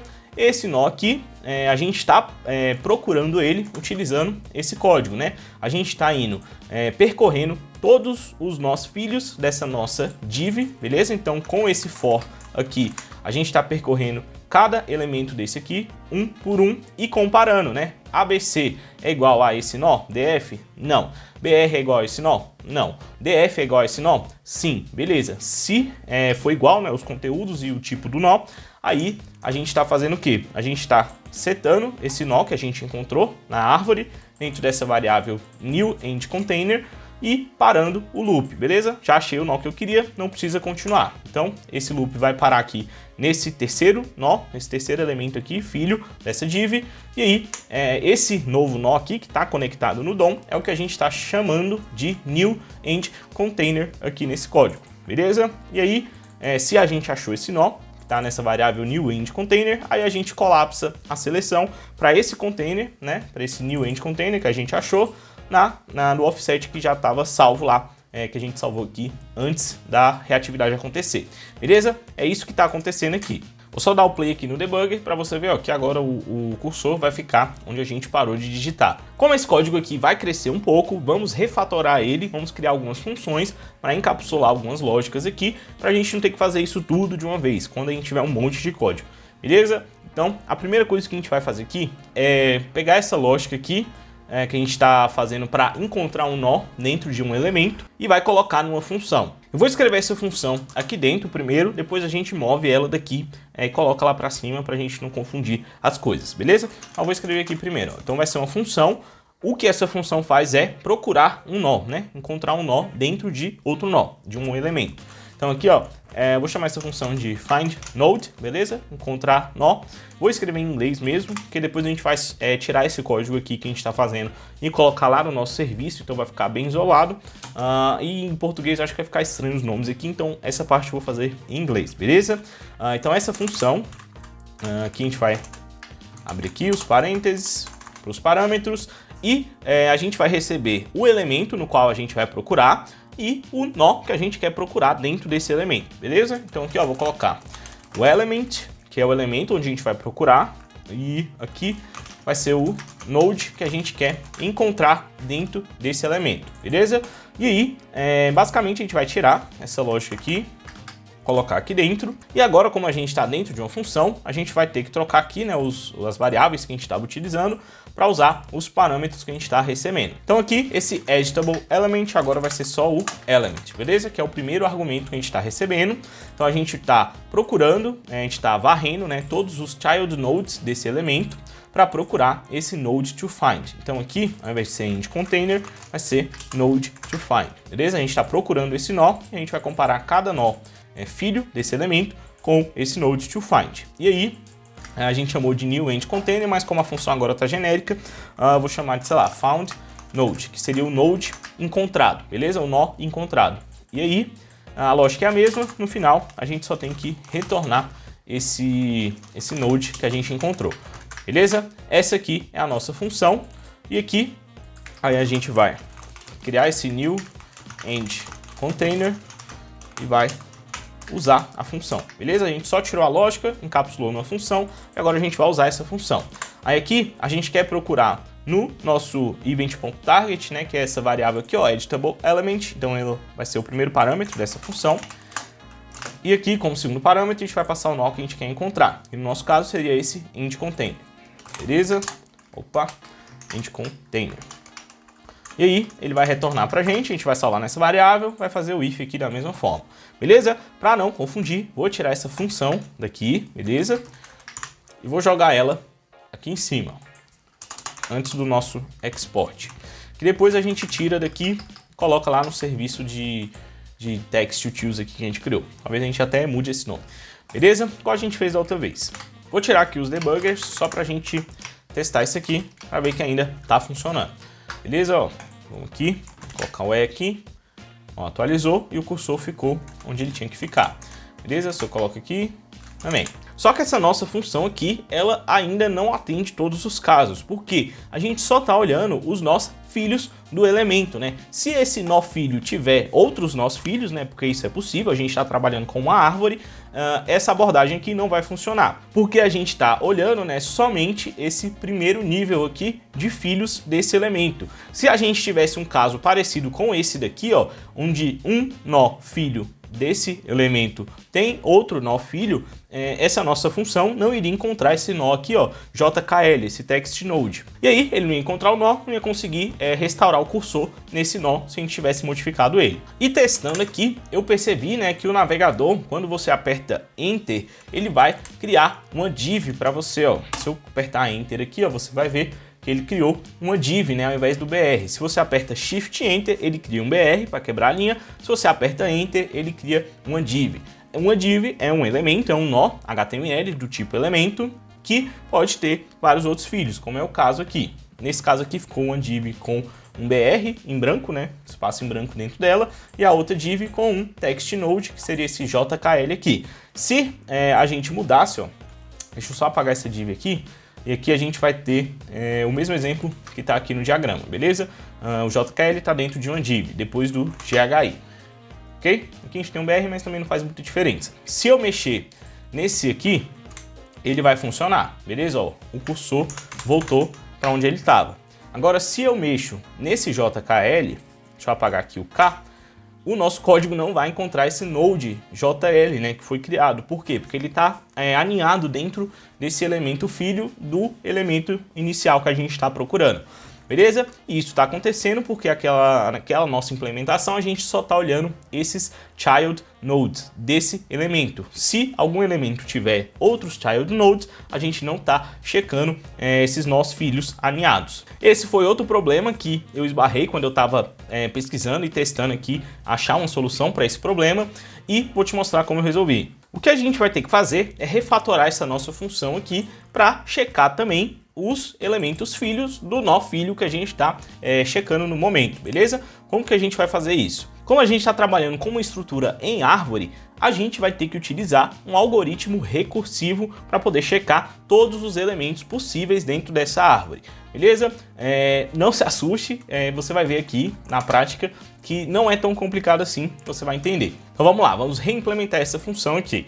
A primeira coisa que a gente tem que fazer, que eu devia ter feito que eu não fiz também, era checar, né, se esse elemento que a gente recebeu como parâmetro, que é onde a gente vai procurar, e o node que a gente está procurando são iguais, né? Porque eu posso ter passado aqui, por exemplo, se eu quisesse encontrar, se eu passar o mesmo elemento, né? Passar aquela div como o primeiro parâmetro e ela como o segundo parâmetro, ele tinha que me retornar essa div, beleza? Então aqui, ó, a primeira coisa que a gente faz é colocar essa checagem, ó.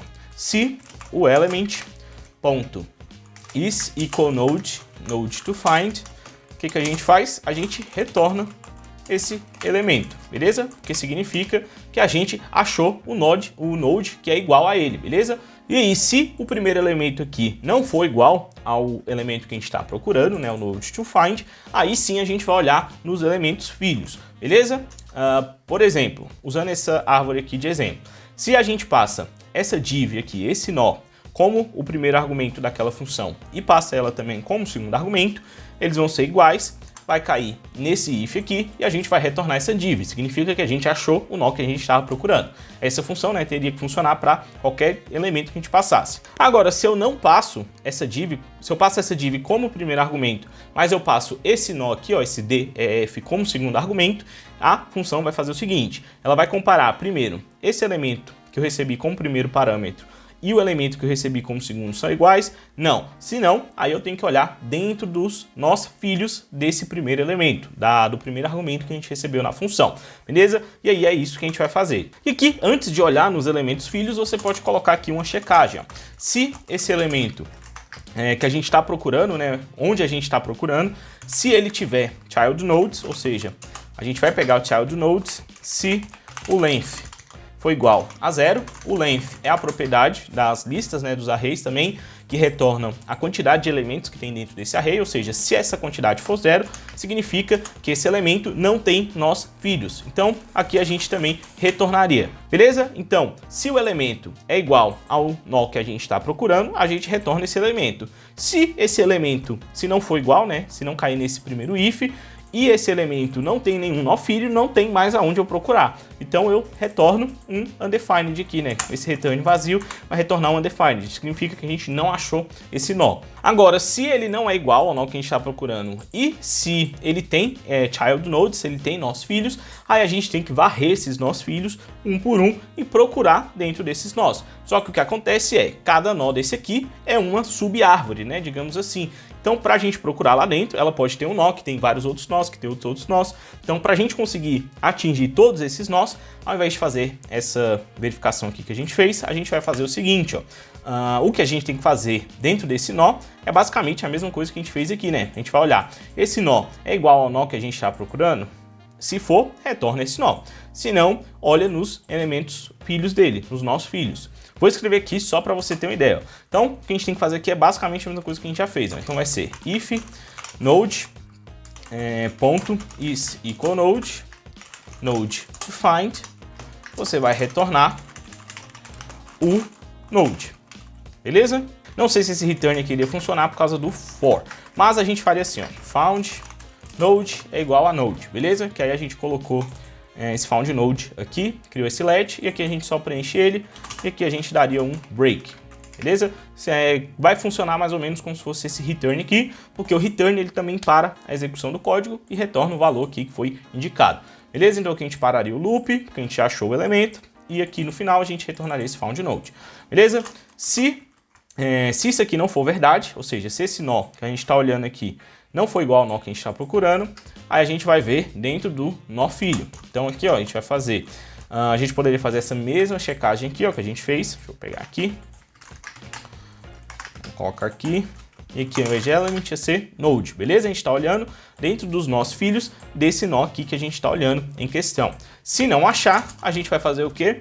Vai olhar dentro dos nós filhos desse nó filho. Então aqui, ó, vai ser um let node, de novo, of node.child nodes, e aqui dentro a gente vai fazer o que? A mesma coisa, seria esse mesmo if aqui dentro desse for, beleza? Acho que agora você já deve ter percebido que não dá pra gente fazer essa implementação aqui desse jeito, porque a gente vai ficar nesse loop infinito, né, digamos assim. Então, mas deu pra perceber, espero que tenha dado para perceber que a lógica que a gente tem que executar para cada nó dessa árvore é a mesma, né? Essa lógica aqui, ó, que a gente colocou dentro desse for é a mesma lógica dessa função. Então, se é a mesma lógica, porque a gente só não chama essa função. E aí a gente faz assim, ó, found node é igual a find node, beleza? Find node é a minha função. E aí eu vou passar esse node como primeiro argumento e o node que eu quero encontrar, que é o mesmo node lá, o node to find, beleza? E aí, essa função, ela tá chamando ela mesma. É isso que a gente chama de função recursiva, é uma função que chama ela mesma, dentro do seu próprio corpo. E aí, ela vai fazer basicamente aquele mesmo código que a gente estava aninhando aqui dentro do for, ela vai ficar empilhando, né, esse contexto de execução até ela achar esse nó ou até ela não achar. O que que faz essa função parar, né, de procurar são essas condições aqui, ó, de paradas que a gente definiu. Que no nosso caso é se o elemento que a gente receber for igual ao nó que a gente está procurando ou se o elemento que a gente já olhou não tem mais nenhum nó filho, beleza? Aí ele vai retornar undefined. Beleza? Espero que tenha dado para entender um pouco dessa abordagem aqui recursiva. Aí aqui a gente faria aquele break também, ó, se a gente tivesse achado o nó. Se a gente encontrou o nó, aí a gente faz um break. Opa! Beleza? Se a função já encontrou o nó, não tem por que a gente percorrer todos os outros elementos dessa árvore. Beleza? E aí a gente retorna aqui o nó que a gente encontrou. Vamos salvar aqui essa função, a gente alterou, né, a implementação dela para ser agora um algoritmo recursivo que consegue procurar dentro de todos os nós filhos, dos nós filhos da div, né, que a gente está usando. Então vamos salvar aqui, vamos ver agora para essa abordagem aqui funcionar, porque agora a gente consegue encontrar esse nó que está dentro, né, de uma div ali. Vamos aqui, ó, vamos colocar um K aqui de volta. Aí, ó, beleza? Ó, perceba que o cursor voltou aqui para onde ele estava, que era depois do K que eu digitei. Beleza? Então agora a gente está encontrando esse nó. Como eu sei que esses algoritmos recursivos, eles dão nó na cabeça, né? Não é tão simples assim de entender. Eu vou passar esse algoritmo aqui passo a passo, utilizando nessa estrutura de árvore que a gente usou lá como exemplo, para você entender o que está acontecendo aqui. Só para ficar claro, essa função ela é chamada, né, inicialmente, passando a div, que é onde o evento foi disparado, né, que é esse elemento aqui, e a gente passa o end-container, que é o que a gente está procurando, beleza? Que a gente pegou do range. Então vamos lá. De começo, essa div aqui, ela é esse elemento, beleza? Esse primeiro argumento. E o node to find, no nosso caso, como a gente mexeu nesse JKL aqui, é esse JKL, beleza? É esse text node aqui que a gente está procurando. Coloquei aqui o nó JKL que a gente está, que é esse node to find, que é o node que a gente está procurando, beleza? Que é o que está desconectado aqui da árvore do DOM. Então, vamos lá. O primeiro argumento é essa div, tá aqui, e o node to find é esse aqui. A primeira coisa que esse algoritmo vai fazer é ver se esse elemento que a gente recebeu como primeiro argumento é igual ao que a gente está procurando. Então, essa div é igual a esse JKL? Não. beleza? Então não vai cair aqui nesse return, vai continuar, vai para o próximo if. Esse elemento, que no caso é a div, ela tem algum child node, tem algum nó filho? Tem, né? Ela tem aqui, ó, 1, 2, 3, 4, 5, 6 nós filhos, beleza? Então não é 0, isso aqui é 6 e não vai cair nesse if. Aí beleza, ele vai descer aqui. E aí o que a gente faz é um laço de repetição para varrer todos os nós filhos desse elemento, que no caso são os nós filhos dessa div.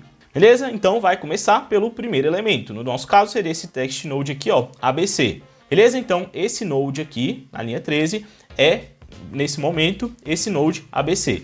Aí ele vai chamar a função findNode, passando agora esse node, que agora é o ABC, e o node toFind, que continua sendo, né, esse JKL aqui que a gente está procurando. Beleza? Como ele chamou a mesma função, a gente vai voltar aqui, ó, e vai executar essa mesma lógica, só que agora o que mudou foram os argumentos. Então, esse element agora é esse node aqui, ó, ABC, e esse aqui continua sendo JKL. Então, vamos lá. O element ABC é igual ao node toFind, esse JKL? Não. Então, não cai nesse if. O element, que no caso é o ABC, ele tem algum nó filho? Não, né? Aqui, ó, a partir dele não tem mais nenhum nó filho.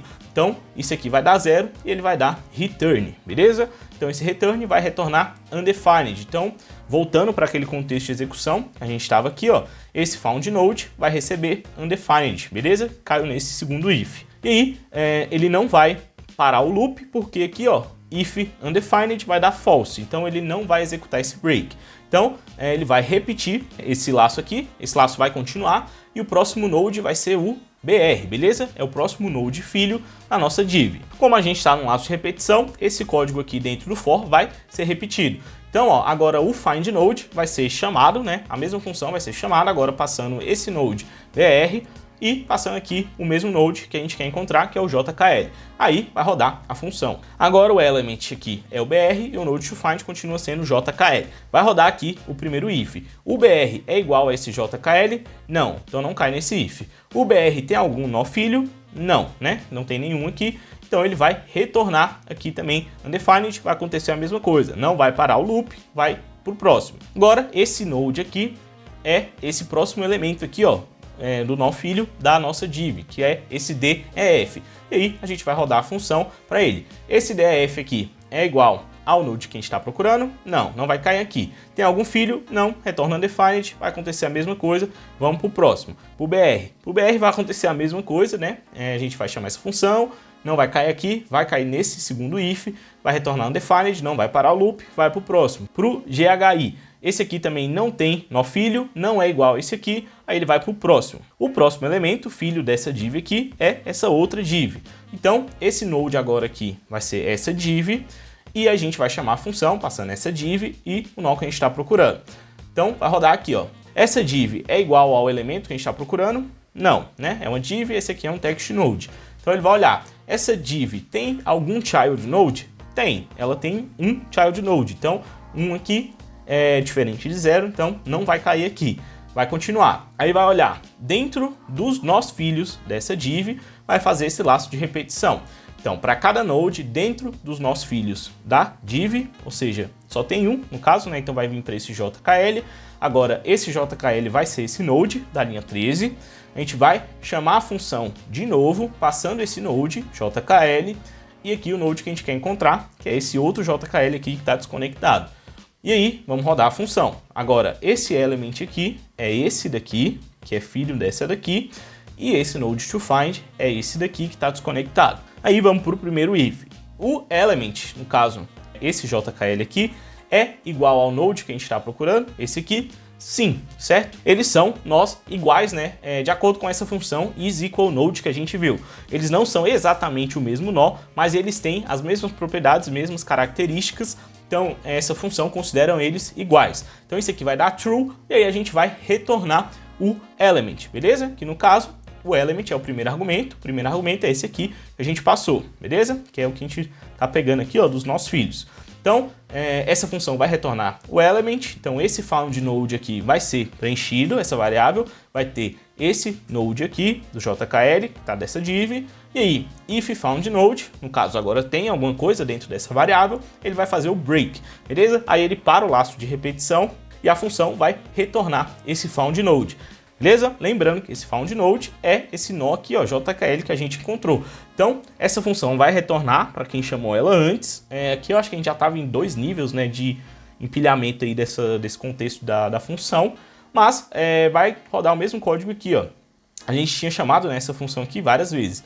Então, quando ele encontrar esse nó, vai parar todos os laços de repetição desses contextos de execução e vai retornar no final o found node, beleza? É assim que o algoritmo recursivo ele é executado. E é isso que aconteceu, por isso que quando a gente editou esse node que está dentro de uma div, a gente conseguiu encontrar ele e restaurar a posição do cursor dentro desse node, beleza? Porque a gente conseguiu enxergar, agora, né, a gente também está procurando dentro dos nossos filhos que existirem dentro dessa div.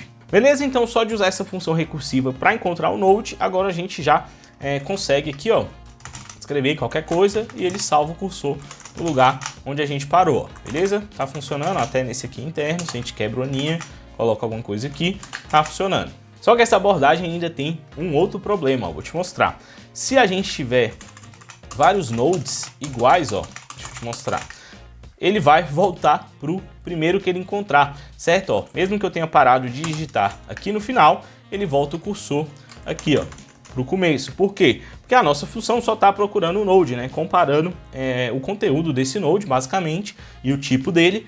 E se ela encontrar um que é parecido, no caso aqui todos são parecidos, ela vai parar no primeiro que ela encontrar. Beleza? Isso aqui também é um bug e eu vou te mostrar como resolver esse bug aqui e mais alguns que vão surgir também no próximo vídeo. Beleza? É isso aí, espero que você tenha gostado aí de aprender um pouco sobre essas APIs de manipulação do cursor e de texto do navegador. Eu com certeza gastei bom tempo aqui estudando isso aqui para tentar corrigir isso aqui para trazer para vocês. Espero que vocês tenham gostado. Beleza? Não esquece de comentar aí o que você achou, se teve alguma dúvida, que eu vou tentar responder tudo no próximo vídeo e corrigir esses bugs que ainda tem. Se você não entendeu alguma coisa que a gente fez aqui nesse vídeo, pode pausar, voltar, assistir umas 3 vezes aí, não tem problema. A gente vê algumas coisas mais avançadas, como por exemplo recursão, que não é tão simples assim de entender, mas eu tentei explicar ao máximo aqui e deixar mais simples possível. Mas mesmo assim, é sempre bom dar uma revisada aí e tentar, né, implementar isso daqui também. Vou parar por aqui, que a gente já viu bastante coisa para você assimilar, e no próximo vídeo a gente continua corrigindo esse bug.